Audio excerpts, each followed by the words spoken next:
Hi, I'm Mitch. Thank you for joining us on the Restoration Road where culture connects with Christ. Today we're going to explore the sand heart, one that's loose, licentious, scattered, blowing in the wind, similar to the prodigal in Jesus' parable of the two sons. You know, in my own life, I began to see the sand-heartedness kind of creep up in high school and college. And it was my sophomore year in college when I made international publicity. I was working auctioning and selling classic cars privately. And my dad called me one night before the Labor Day weekend auction when it was still at DeKalb High School, and he said, your favorite person's just got clearance, and he's gonna land his helicopter at the auction tomorrow. You should meet him when he comes off. And he said, guess who it is? And I said, do you mean Tom Monahan, owner of Domino's Pizza, the Detroit Tigers? He says, that's right. And he did. And that next day, his jet helicopter landed, and I met him to pick him up at the helicopter and take him about 200 steps to the auction. And in those 200 steps, he talked about the most expensive cars in the world that he would like to create for a car collection. But he liked the idea of owning one particular car and promoting it in his business. Well, I had just searched for a one-of-a-kind Duesenberg for a different customer of ours, but when I found it, he wasn't prepared financially to acquire the car. And it would indeed be $1 million cash, the most expensive car ever sold, the first car to ever sell for $1 million cash. Well, in those 200 steps, I shared that information with Mr. Monahan, and we made an appointment. During the singing of the national anthem, I saw him write down in his calendar that I was going to meet him about purchasing this car. He decided to do it. In fact, he said, Mitchell, can I just give you the $1 million and you go get it? And I said, no, I really think you should see the car before you become the first man to ever buy one for $1 million. So we flew in his private jet, and on the way there, he was made aware that the gentleman that he had purchased the Detroit Tigers from had a heart attack, and Mr. Monahan was stunned. And while I felt for the family, I was wondering if Mr. Monahan was going to turn the jet around, because the man who came back and told him said, sir, shall we go back? And my heart skipped a beat as he thought, and he said, no, I'm going to buy that car. So we headed there and landed in Minneapolis, Minnesota, where we examined what could be the first $1 million car ever sold. And as we're looking at the Duesenberg, we're standing behind it, and we see this spot on the trunk. And I thought, oh no, there it goes, because it was judged 100 points by the Classic Car Club of America, which basically means perfect. So Mr. Monahan's finger starts to head toward that spot that I saw on the trunk. And I wondered, what's the seller going to say? And Mr. Monahan's finger almost touches the spot on the trunk, and the potential seller, the owner of the car, said, well, almost perfect. And just then, Mr. Monahan's finger touched the spot on the trunk, and it came off. And he said, oh, it was just lint from the trunk. And we all cheered, because he bought the car for $1 million, and he took delivery at home plate in Tiger Stadium. And in fact, when they brought that Duesenberg in from center field, they kicked in the supercharger, and it just echoed in the stadium. And it was awesome. I had just hit a grand slam in Tiger Stadium, and I made international publicity for selling the first car for $1 million cash. I became a rock star auctioneer almost overnight. And it's amazing how that trust in myself began to release more sand in my heart, that I made life all about me and my kingdom and what I wanted to accomplish. And it was part of that journey up, I think, in my sand-heartedness that led to one day that storm to bring me down. But you know, I had roots to turn to. God gave Moses the 10 Commandments, and he talked about how we were designed to follow those. And in the third commandment, God said to Moses, don't make any idols. No idols whatsoever. And he said, you know what? God said, I'll punish the sinners, those who hate me, to the third and fourth generation. But to those who love me, who follow these commands, I'll bless for 1,000 generations. Generation in Hebrew is door. It means circle. We either live inside God's circle of intimacy and experience life with Him, or we live life outside His circle of intimacy and experience idolatry. Intimacy on the inside, idolatry on the outside. And that circle is a picture of God's love. The Ten Commandments are given to us because God loves us. A picture of a circle today that illustrates this point is a ring. A ring is made of gold, and so it's a picture of abundant love. And it's also a circle that's uninterrupted, which is a picture of eternal love. So that's why in a wedding we give each other a ring. Well, my great-great-grandfather on his deathbed gave my grandfather, when he was 16 years old, his wedding ring.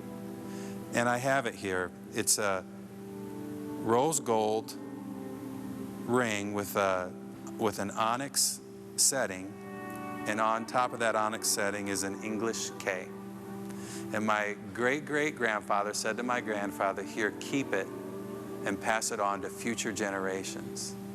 Keep it and pass it on to future generations. Well, when I bought the family farm from Grandpa Russell, he gave me the ring and he said, now listen, I want you to restore it and keep it and pass it to future generations, because it needed some work. In fact, the setting was loose, and I went out to appraise a 1970 440 Plymouth Superbird, and when I got back in my office, I realized that after riding in the car with the owner that the setting was not in my ring, but I wasn't sure if that's where I had lost it.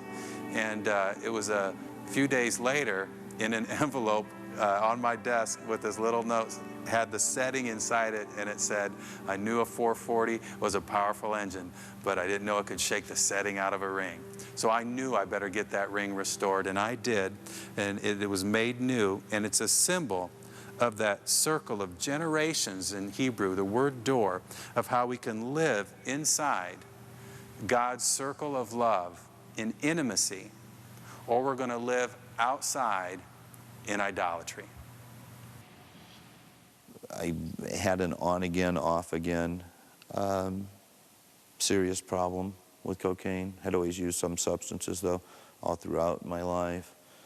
And my first marriage suffered horribly from it.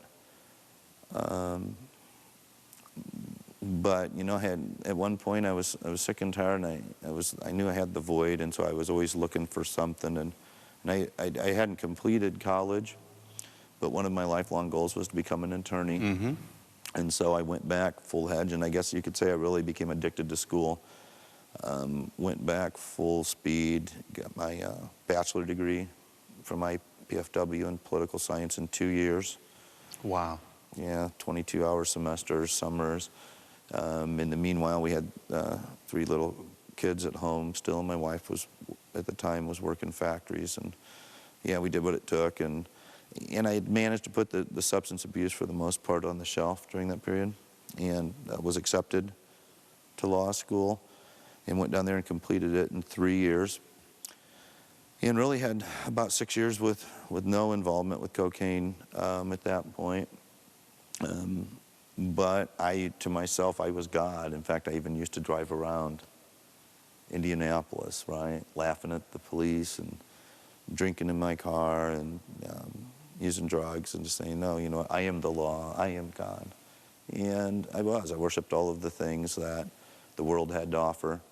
And so a lot of emphasis on money and materialism and things like that. You were a criminal defense attorney, right? I was, yeah. I worked my way through law school at the Public Defender Agency and started doing that after law school, and just gradually weaned myself from public work and became a private attorney. And one of the things that made me successful was that I drew on my street, so to speak, past, right? And my clients identified with it. So I wasn't just a straight-laced lawyer. And that, and quite frankly, being a drug addict and, you know, living on the street and doing things, I was good at what I did. And I would say wrong client, wrong day. I had a client in jail and had somebody bring me some money in an envelope, which wasn't uncommon. And when I opened it up, there was a little bit of cocaine, purposely, as a little gift to me. And I had fooled myself into thinking again, you know, because I was God and I had things under control, that I could use it. And it just so happened, no such thing as an accident, but that was the day we were moving into our new offices. My partner and I at this point had got the suite at the top of the Gold Building in downtown Indianapolis. That beautiful glass. That beautiful glass, oh yeah, former IBM building, yeah, we had the top floor. So we could look down on the world, right? Yeah, and within 6 months, really everything I had worked so hard for was gone. I had been remarried at this time. My first marriage suffered horribly as a result of the prior drug abuse, and I'd been remarried and had a great home in north suburbs of Indianapolis. Drove a nice car, not quite as nice as these, but yeah, thought I had it all. And within 6 months, literally had lost it all. I had went from being one who defends to one actually who needed defended. I'd picked up criminal charges related to my drug use, professional sanctions from the Indiana board, and had lost everything. We literally moved up here homeless with all our possessions in a U-Haul. I believe within 2 days, I'd found in Fort Wayne where they sold crack cocaine on the corner. But I was broke, and so began to sell off our items, stole items from my mother even, to pay for the drugs. Because you needed the fix. Yeah, I had the hole and I needed the fix, and was suicidal, and actually ended up checking in to the Parkview Behavioral Center for both the suicide issues and the substance abuse. And through that process, I came in contact with, I believe through divine intervention, my counselor. And she informed me, you know, I got my body clean at Parkview and was in some of the 12-step programs around town. But she told me one day, she said, you know what, you have a spiritual void. She said you have a spiritual void? A spiritual void. And I said, really? What is that, right? And she says, you have a hole that you continue to try to fill with something, right? Education, the money, the cars obviously weren't enough, and so you went to the drugs. And she says, you should go to church. I got to tell you, I would say on a scale of 1 to 10, my spirituality or belief in God was probably a -2, right? Do-gooders, holier than thous, right? You were sand-hearted and you saw them as stone-hearted. Yeah, exactly. Got it. And I thought, they don't want me, right? And I don't want them. Yep. So she tells you got a spiritual void. So I got a spiritual void. She says, you need to get to church, which I thought was interesting. Because her business, I thought, that's what I'm seeing you for, right? You know what? You are to fix me. Right. I mean, I was a lawyer, right? Yes. That was my mentality. You're sick, a doctor fixes you. You got a legal problem, I'm your man. And here I am to you, and you're supposed to be handling the inside stuff. So I thought, oh, she's got some agenda, right? Well, I went and I talked to my mom, and I explained that she had suggested church, the counselor did. She says, my stepdaughter, Jackie, right, goes to this really neat Wednesday night service at a place called Black Hawk. Well, you know what was going on this time, your end. Yeah, well, the pastor that night was me. And I had responded to a calling from God to get my master's and doctorate, and Kelly Bird was gracious to allow me to volunteer as a teaching pastor at Blackhawk. And we had attempted to plant a church within a church on Wednesday nights. So it was fairly new. And you guys get brought up to the door. And do you remember what I said that night while you were in the audience? I had been perplexed all week because I thought God wanted me to listen in the service instead of deliver a message. Yeah. But the way I'm wired, I had the message anyway in case there was, in case I was wrong. And I remember the number range. It was 12 or 13 people shared that night. And I said, well, I just want to ask one more time. I have something I'm going to share, but I want to ask one more time because I thought God's prompting was that somebody was wanting to surrender his or her life to Christ tonight. And I felt really awkward saying that. I thought, you know, maybe my connection's off, you know. I didn't want it to feel uncomfortable or weird for anybody there. I wanted it to feel natural and authentic. I mean, at the time, you were very non-pastoral, which at the time, that was the would have been the last thing I would have needed. Would have been a very formal structure. And so I'm convinced God led me there. And I said to my wife, I said, that was really neat, right? I wasn't planning on sharing or anything else because I wasn't raising my hand, even though she was telling me, this is why we're here. But we waited and waited and almost left it because you were talking to other people. And I remember saying to you when you came out, I said, hi, I'm Troy Harder. This is my wife, Regan. I said, do we call you, are you minister or pastor? And you said, most people call me Mitch. Yep. And you said, what's going on? I said, well, I really enjoyed the service.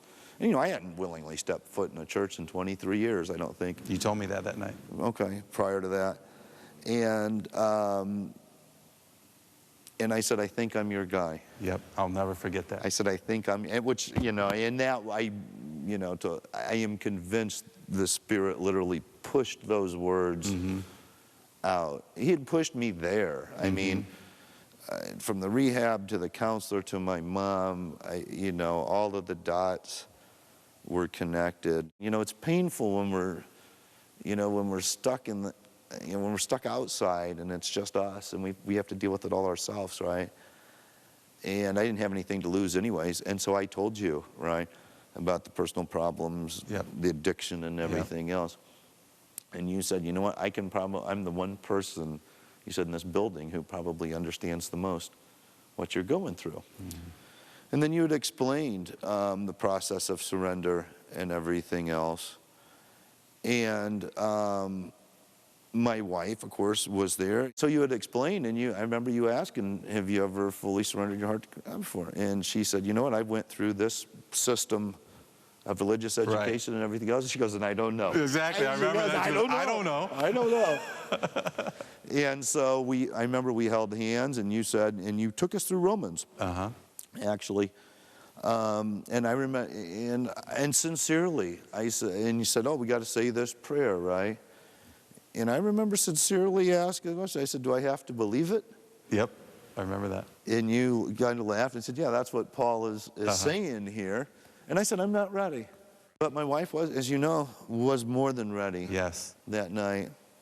And she surrendered. Amazing moment. Her life to Christ on that. And I just watched it kind of with awe, right? And as we're walking out to the parking lot, of course, by this point, I think we're the only three left on the property. Right. And as we're walking out the car, I was curious. I said, do you feel any different? And she said, she goes, you know what? She goes, I can't really describe it. She goes, but I have a tremendous sense of peace. I remember that word, She goes, everything's going to be okay. And I said, really? And so, my mind, my worldliness, oh, okay, I'm going to beat this rap. Am I getting my house? Am I keeping my, And she goes, it's just going to be all right regardless.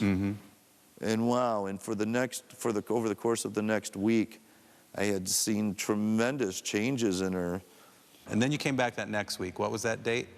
That would have been August 21st, 2003. Okay. And I remember we talked, and we talked again afterwards, I think, right? And I said, you kept saying something like, I'm not ready. And I remember saying, I think I asked you this, and then you responded, but I said, are you trying to clean yourself up to come to God? Or are you willing to come to God to get cleaned up? That's exactly what you said. And I think you said, if I need to come to God to get cleaned up, and I can't get cleaned up to come to God, I need that now. You remember that? Absolutely. And so, yeah, same thing. And now, and this was after the service again, because I'm still sitting back. I mean, I'm a lawyer, right? Right. Sitting back, I'm, the mind, self is still trying to connect it all. And I did. I did surrender my life to Christ. And I wish I could say everything was clean and rosy after that, and I've lived as a perfect, walked as a saint ever since. But now the enemy really wanted to get me. And I remember, like 4 days later, it was on a Sunday, I remember waking up early and going to use drugs. But I did come back, and you told her, just make sure he keeps coming back. I did. I said, you make sure that he doesn't see this binge as a reason to not come back. And then you came back the next week. Well, she told me that, and I was surprised because I thought they were the Stonehearts, right? And so we really had a home. So we came back the next week. Excuse me. Now, I am proud to say, only by the grace of God, that was the last time I've used cocaine. Right. And I asked you to share your story that night, didn't I? Because I remember thinking when you came back, I want the stone-hearted, if there are any in the room, to deal with that Restoration Road can be 2 steps forward and 1 step back. You're a brand new believer, and then I wanted you to experience the family, the relationship, the mutual walk of that group, to be able to confess freely. Yeah, and I just took, and normally I wouldn't have. And so I would say, that was Christ in me that gave me enough humility to go in this room full of strangers. Or maybe it was because they were strangers. People came up and they knew our financial situation. Yeah. And somebody sent us a money order anonymously in the mail, which I won't, but which is a practice I've actually personally done myself because it's so cool. Yeah. Anonymously. And it's also biblical. Yes. To not try to but then when we came back the next week, people had diapers, people had strollers. It was incredible. It was, like homecoming. And that next week, you had asked me and Regan, my wife, if we would share our story. Essentially, if we would tell the congregation what you and I just talked about. And we shared the story. And the most amazing thing was this young lady in the front row, and just broke out in tears in the middle of it, right? To the point where we actually had to stop giving our testimony. Right. And she said, I want what they've got. I remember that. See, we come to church, Regan wants what she sees. She wants that peace. I see it in Regan then, I want that peace. And that was phenomenal to me, that God was going to use my trash for his treasure. And to use it to help other people. And as you know, she converted that night. Her daughters downstairs converted. We were all baptized, which was really cool. About a month later, I think, maybe 2 months later. And people were coming up to both of us, both this young woman and myself and my wife, and telling us how much our story affected them. And that connection, right? That's actually what has meant the most. That allowed restoration to me because at that point it was beyond personal. It was, it wasn't stuff I was getting in my life, right? It was that, wow, somehow this whole mess of nothing but evil and selfishness and idolatry and sin, right? That somehow God could take that and pull people out of it themselves. God was using you to bring restoration to others. Yeah. And I all credit to him, you know, and that's the first time. I mean, you know, by the nature of my profession, and I think the nature of our flesh anyways, we want it to be about us. Right? Yes. It's something we're doing, and you know, I'm winning trials and whatnot. And yeah, it was amazing to me because he was just I was just the instrument, right? And it was amazing because we hadn't even been saved a month. Didn't think we were giving that story for anybody to get saved, right? I told you, I walked in there. Oh, let me do some talking, right? And next thing I know, it's not about me, it's about him. Touching this woman who, she wanted what I had. I don't know if I mentioned this because, as you recall, she was struggling with cocaine addiction. Yeah, same issue. Exact same issue. I remember she left that night with a handful of phone numbers that she could call anybody if she ever was tempted again. And you've been through a lot since then. You had the preemie twins, who were, I remember seeing them in the hospital, and I remember your call, like it was yesterday, and they were about the size of my hand. Yes, we did. And they're 2 years old now? Haley, yep, they're beautiful, Haley and Hannah. And yeah, they were in Parkview for a month, 3 pounds each when they were born. And you've watched as you've had that clay heart of humility toward God. You watched him walk you down Restoration Road. It can be 2 steps forward, 1 step back. But if somebody's watching today, I mean, could you tell them how they could find restoration, how they could find hope? Maybe they got the same sand-hearted stuff that you had going on. Maybe it's a little bit different. Could you just share with them how they could walk Restoration Road? To have faith in God, and to try different experiences in churches. You know, I know people who have come to faith in Catholic churches and Lutheran churches, and also non-denominational churches like, you know, Black Hawk when we attended there. And if it's not the right fit, you know, I would encourage you just to try them out with an open mind, and to express that humility, to be willing to share with somebody. I was shocked how accepted we were, and I believe the Lord will lead you to the same situation if you just let him. The Word of God, the people of God, the Spirit of God walk with us on Restoration Road. Troy, thank you so much. So good to see you again, Mitch. Oh, God bless you.